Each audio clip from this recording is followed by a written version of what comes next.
Our View with John Anderson. Thank you, and si Diyos Marasi, and mahalo, and maraming salamat po. If you went to a new restaurant here on Guam, would you be offended if the staff greeted you with aloha rather than hafa-day? Probably not, but that seems to have happened at the new Eggs and Things. The chain is Hawaii-based, so aloha seemed like a perfectly innocuous way to greet their new customers. However, Senator Brant McCready, who is from Hawaii, apparently got some complaints.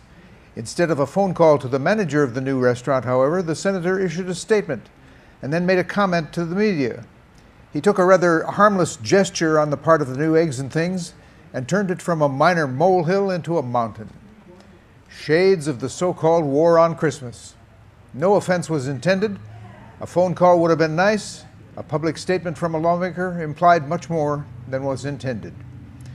Some years ago, the owner of a car rental dealership here on Guam complained to me when I wrote him a letter on official company letterhead complaining about something. I've forgotten what I was complaining about, but his point stuck with me. If you have a complaint with a business on this small island, the island of Guam, pick up the phone. Don't put it in writing. Good advice. Much better if you are a bigwig with a seat in the legislature. A simple phone call will do wonders.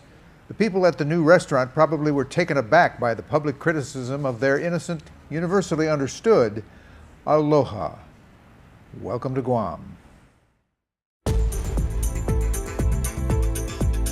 Our View represents the editorial opinion of the Pacific News Center.